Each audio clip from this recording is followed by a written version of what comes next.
Quando a gente pensa na Idade Média, logo vem à cabeça a imagem da donzela na torre, né? Pois bem, hoje a gente vai fundo para entender a vida real das mulheres da aristocracia nesse período. Vamos separar o que era mito e o que era realidade do dia a dia delas. Olha aí, essa imagem que vem da literatura, dos romances de cavalaria, formou muito do que a gente imagina hoje. Só que ela conta só um pedacinho da história. Então, bora mergulhar nisso para ver o que está por trás dessa ideia. Porque, na verdade, por trás daquela fachada toda romântica dos castelos, a realidade era bem diferente. A vida de uma mulher nobre era, na maior parte do tempo, definida pelo confinamento e por um controle social super rígido. A própria arquitetura do castelo já mostrava isso.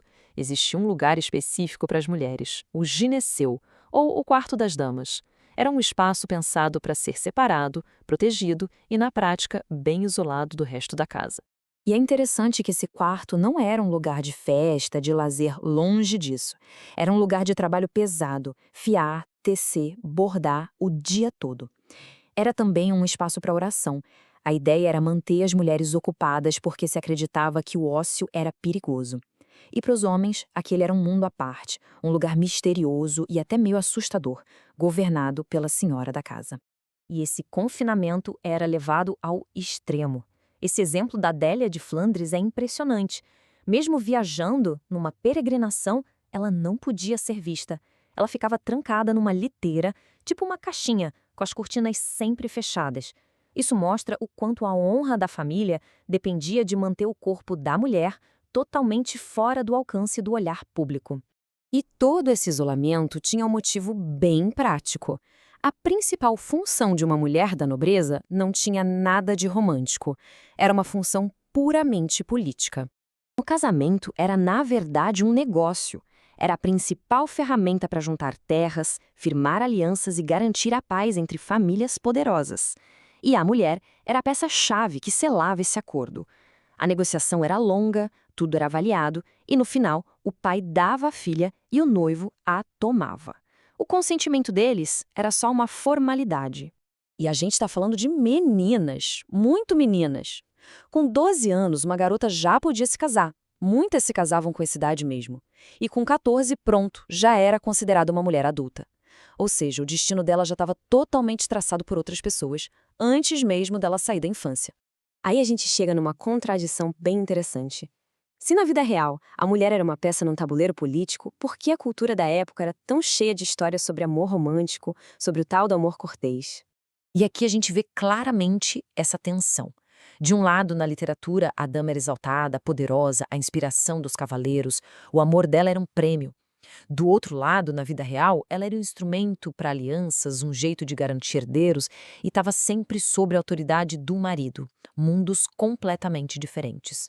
A verdade é que o amor cortês tinha uma função bem prática. Era um tipo de jogo social.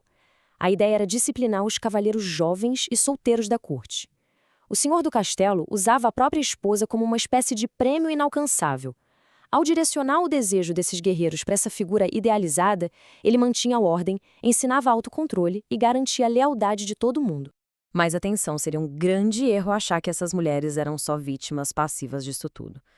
Porque mesmo confinadas, elas não eram, de forma alguma, impotentes. Dentro daquele mundo delas, elas tinham, sim, muito poder e influência. A senhora do castelo, a dominana, era basicamente a administradora de todo o universo doméstico. Ela gerenciava os criados, as crianças, controlava o estoque de comida, os suprimentos. Ela era a governante absoluta daquele seu território, o gineceu. E esse medo que os homens tinham do gineceu, essa visão de que ali era um lugar misterioso, acabava dando ainda mais autonomia para elas. Naquele espaço, longe do controle masculino direto, uma cultura e um poder tipicamente femininos conseguiam se desenvolver. Esse poder delas estava muito ligado aos ciclos da vida, nascimento, doença, morte, coisas que as mulheres dominavam. Eram elas que cuidavam dos doentes, que faziam os partos, e esse conhecimento era visto pelos homens como algo quase mágico, uma feitiçaria, algo que eles não entendiam e por isso mesmo temiam e respeitavam. Então, a gente vê que a vida de uma nobre medieval era um jogo constante entre restrição e poder, entre ser prisioneira e ser rainha. Uma realidade sem dúvida muito mais complexa e muito mais fascinante do que qualquer lenda de donzela na torre.